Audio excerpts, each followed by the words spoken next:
Hello guys, what's poppin'? Welcome to the channel. On this channel, we educate you on how to apply to grad schools on your own, and today's topic will be on the statement of purpose. Their statement of purpose. If you are new here, don't forget to click on the subscribe button below, turn on the notification bell icon below so that you don't miss any of the videos I upload. Stay tuned, don't skip a second because every second counts. What is your statement of purpose?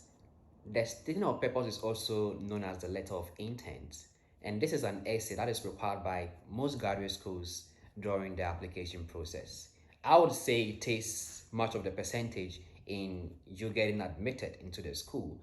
Why do I say this? Because it is only in your SOP that you would be able to actually explain why you have a low GPA in case you have it. And if you have a high GPA, you don't need to explain yourself anyway. But if you have a low GPA, it is only your SOP that can save you. You would have to explain why you got why you got a low GPA, and there are ways of doing this. So one thing you should notice, the SOP is different from the personal statement. This is a mistake most people do. It's different from the personal statement. Not a big difference, since both will still let you talk about your goals and interest. Your SOP in most graduate programs like the master's research programs and then the PhD programs, your SOP address your research skills and interest. Programs like the professional based ones like the MPPs and then the MBAs, your SOP address your professional skills and interest. The difference here between the SOP and the personal statement is that while the former is more talks more about your research skills, the latter just focus on you, your overall personality, who you are, who you are. However, you will still talk about your skills and interest, goals of pursuing that particular program. The difference between the SOP and the personal statement is not that big, like I said, it overlaps. So don't let it confuse you. Some schools will say write a personal statement to them or an SOP. Some schools will just demand for a personal statement, but in their description of how your personal statement should be, you will see that they are saying that tell us about your research skills and all that. So you see, it sometimes overlaps. So it's not really a big deal if you overlap it, but just know the difference here. One is more personal, the other talks about your research skills and interest. Before we begin, let me give out some don'ts first before we go into the topic itself. Do not give your SOP to someone to write it for you. Do not be exaggerating things in your SOP. Do not try to make your SOP kind of funny to the reader, because the reader does not really know you, and then you don't even know if this person sees your essay as funny, because things that are funny to you won't be funny to me. So try and go away from such things. I have other tips here which I noted down. Let me check if I can just chip in this before we begin.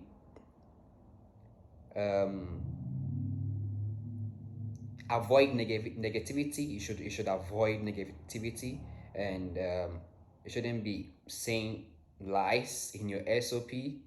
There are some lies that even a 2 years old will actually know that you are actually lying. You can't come and tell us that you are the world best, blah blah blah blah blah, but the world best can be searched on Google. They will surely find out that it's not you. So don't lie in your SOP. Like I said, avoid negativity. Is very important that you avoid negativity, and make sure you have the grammar, spelling mistakes. No. Spelling mistakes is a big no. Don't have spelling mistakes. Correct it before you send it. You upload this SOP in the application portal. Though I'm in a social science field, those in the science programs like the engineering, medicine, physics, chemistry, uh, any science STEM program that you have, it doesn't mean that this SOP doesn't apply to you. We all use the same format. So stay tuned, don't skip a second, because every second counts. So, just like every essay, the SOP also has an intro, the body, and the conclusion. The intro is where, in almost every essay, you should always make sure that your intro grabs the attention of the reader. Your intro should grab the attention of the reader. Because trust me, if your intro is boring, the person might never even find out what your research skill is, your research interest is. A person might just read your intro and then just put the letter somewhere. Do not let your intro be boring. Let your intro grasp the attention of the reader. So this is what I mostly use. I talk about a problem. Then my body will talk about how I'm trying to, find a solution to the problem. So since I'm in a social science field, I'm going to talk about something in the social science. So if you are in a STEM science field, listening to this, just use the same format that I'm just about to give out, and then just incorporate in your SOP writing. So let me raise a problem then. Let's say my focus is going to be on free and fair elections. Free and fair elections. So this is the problem I'm going to raise in my SOP. Free and fair elections. So how do I grab the attention of the reader here? I make the problem my personal problem, actually. That is what I mostly do. I make it personal to myself. I let the reader know that this free and fair election thing I'm talking about is so important that if it's not done, you know,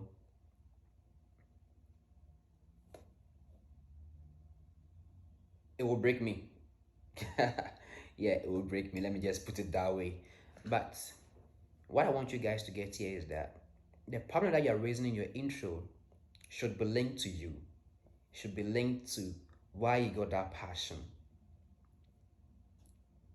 Free and fair elections. When I say free and fair elections, I also mean an election without violence. So if I raise a question on an election and I say the election is violent, that becomes the problem. My body will talk about why I want to find a solution to that problem. So why do I get this passion then? Because the violent election problem I just raised is personal to me. How? Maybe it affected a family. Maybe it affected a family member of mine. Maybe it affected me. Maybe it has affected my community. Maybe it is affecting my country. So this is the problem I'm trying to raise in my intro. Now I build the intro in a way that they will see why I've gained so much passion in finding a solution and so much determination. Like, I really want to find a solution to this violent election, you know. So what does the body talk about then? The body will address why I think a master's program in this particular university, which I'm applying to, would help me find solutions to this. Why do I say so? You don't just write any general SOP to all the schools and then you just think that every school it will apply to the school. What if the school you are applying to does not have any professor whose research interest goes in line with what you're about to discuss in your SOP? So before I will actually do this, I go to the department website of that school, research, find which professor research interest goes in line with mine. If I say violent elections, I'm talking about conflicts, violent conflict, and all that. So which professor's interest goes in line with mine, my SOP will now revolve around his interest. You see?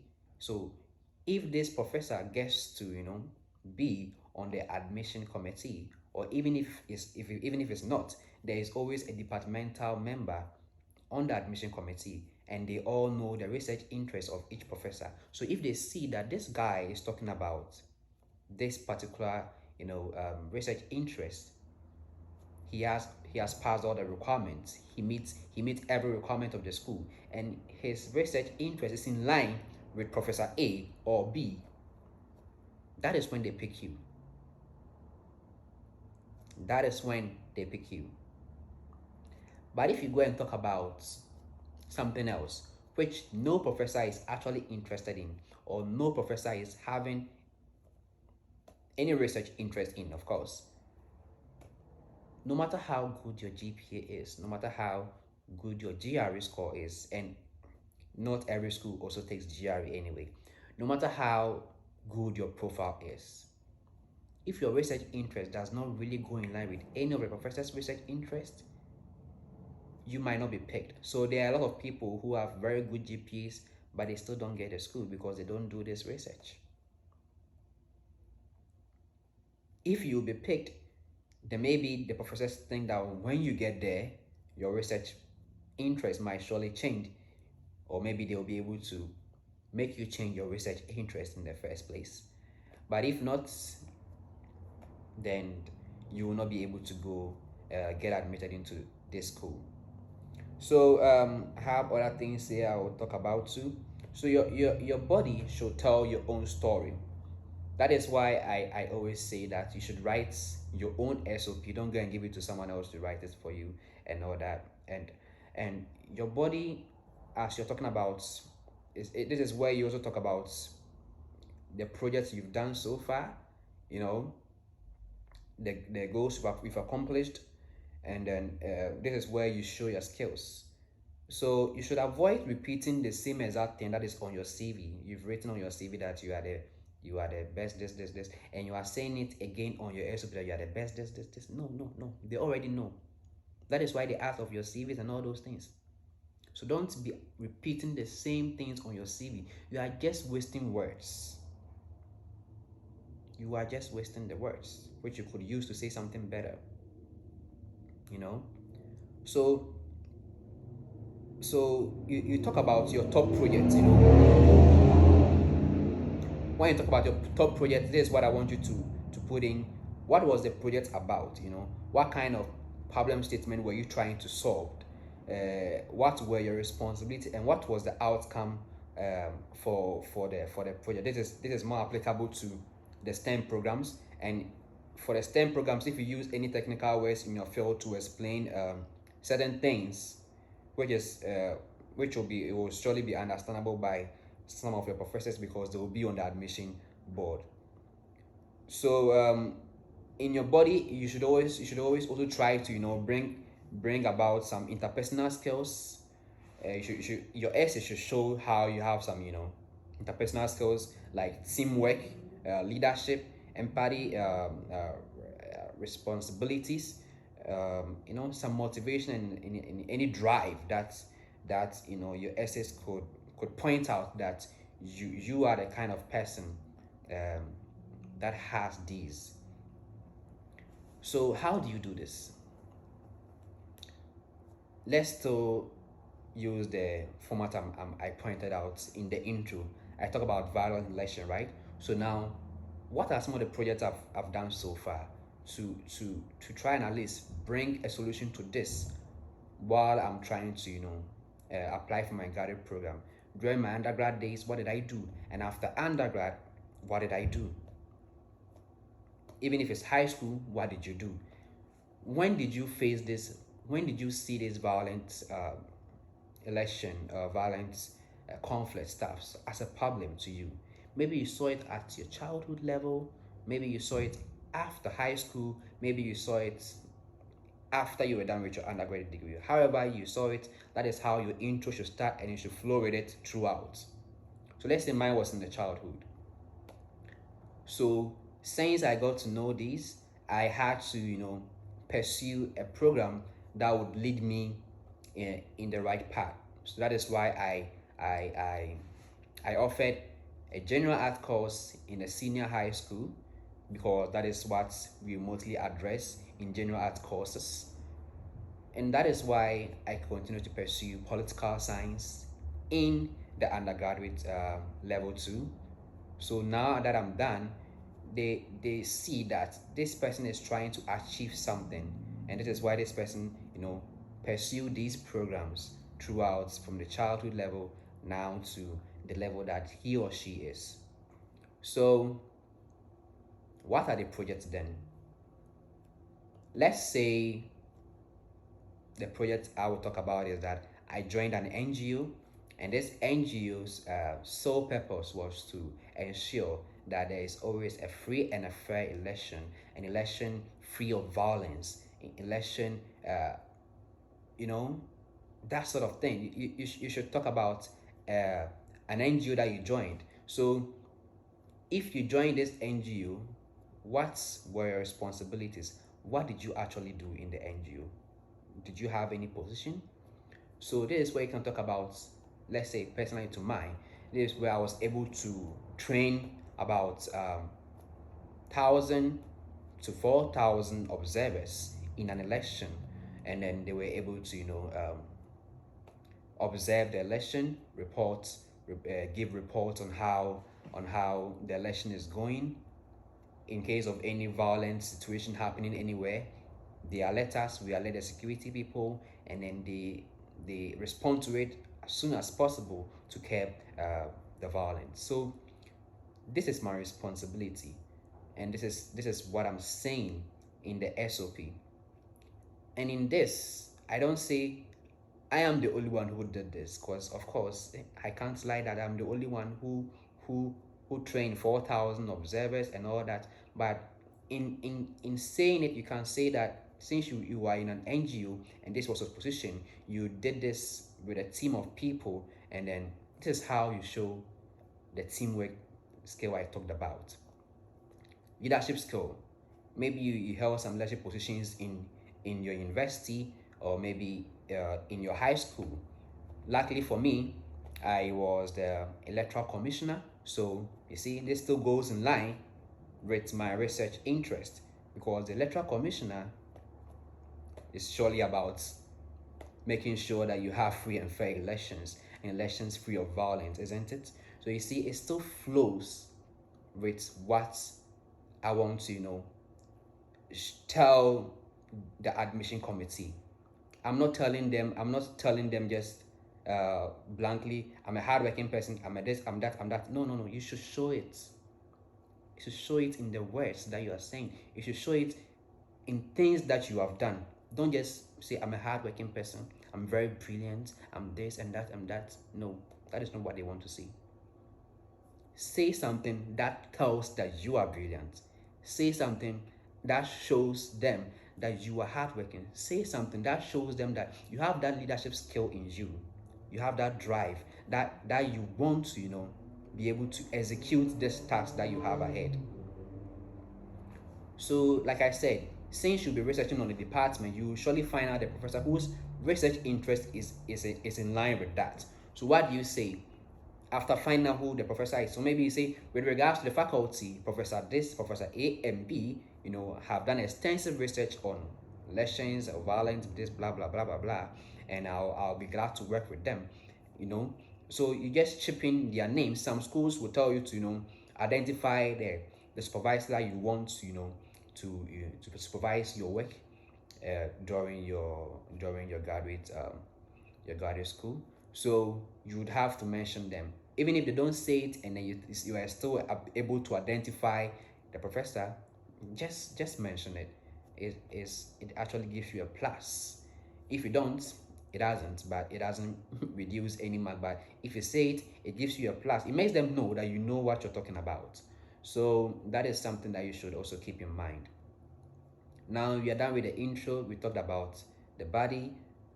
Say all these things that you need to say to let them see who you are, and then you talk about the department program itself. Maybe it's the best program in the world, maybe it is not. Maybe they have specific courses that you think when you do, will you'll be able to, be able to achieve whatever goal that you want to achieve during your program. You just mention them. Let them know that you know what you want. When you're done with this, the next step you have to put in is your short-term goal and your long-term goal. What is your short-term goal? Or it could be something that you're already doing. So, like I said, I was in an NGO, and this was what we were doing. What we're doing is just to make sure that we have free and fair elections free of violence and all that. So this is a goal that I was achieving currently. So I describe that as my short-term goal that I am achieving. So the long-term goal that I chose was to become the electoral commissioner. I mean, I saw it as the good position that I can be in to ensure free and fair elections and to bring about election free of violence and all that.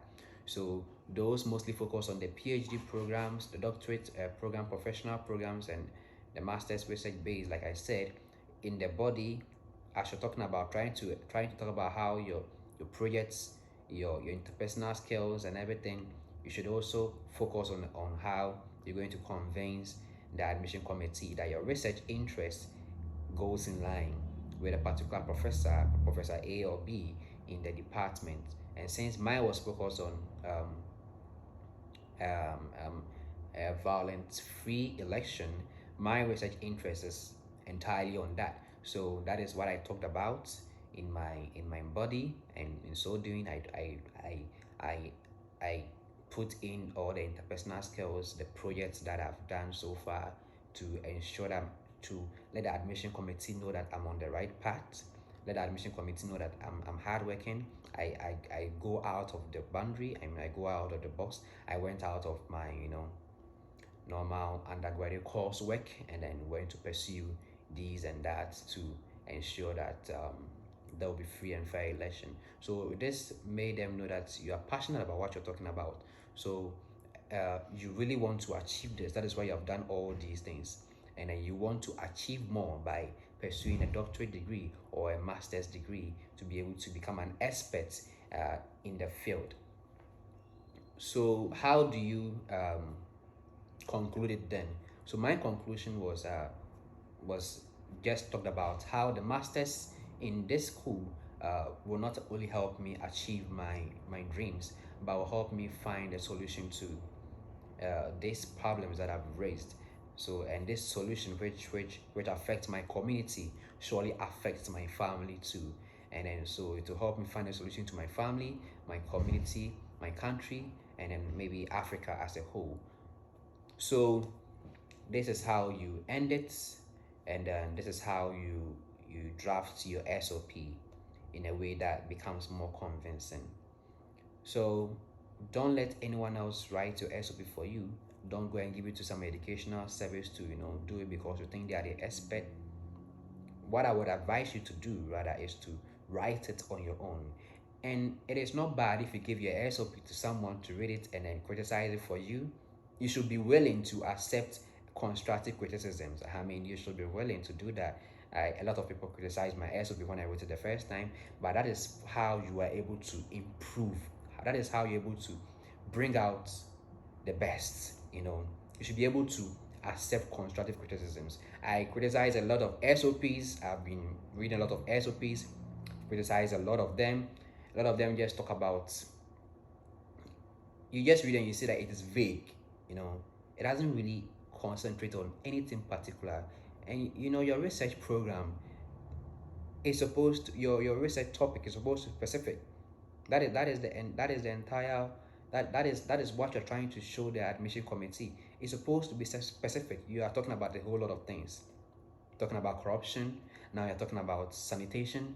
Now you're talking about this. They will know that you don't really know what you want. You don't really know what you are about. Let them see in your writings that this is what you're talking about. This is what you want to find solution to, because that is what graduate students do. They always make sure that their research topic is specific in the first place. So if your research topic is not specific in your SOP, then it's like you've disqualified yourself already as a graduate student. Some schools might consider it and maybe say that, okay, when you come here, we will train you more based on the fact that you have other requirements that you met. But other schools will see it and say that you're not a serious person to be admitted. So just make sure that you avoid all these things. You can give your SOPs for others to read it, criticize it, and whenever they do it, they give back to you. You correct the mistakes, and then you have a good SOP that you will be proud of, that you wrote on your own. So thank you very much for watching this video. If you have any questions, drop it in the comment section and I will check it, reply it. And if you need more details, I will just make a video of it and upload it for you. So my next video will be on nursing scholarships, nursing student, both diploma and then bachelor degree. This is because there are a lot of nursing students who always send me an email asking me about scholarships for nursing students, because this information is kind of rare. So my next video will be on scholarships for nursing students who want to further their diploma degree or bachelor degree, or wants to do their master's degree. My next video will be on this. So if you have any friend who is in the nursing training school pursuing for a diploma degree or bachelor degree, just share this. Make sure you alert this person, share this video to this person. And also, if you are new here, don't forget to like, drop a comment if you have any, and then subscribe to the channel. Also turn on the notification bell icon so I don't get to miss any of the videos that I upload. If you have an SOP that you want me to review for you, I would put my email in the description. So just check the description below. My email is there. Send me your SOP. Be willing to accept constructive criticisms because I will give you one. If you didn't watch the entire video, kindly go back and watch it again, because you know what we say. Don't skip a second, because every second counts.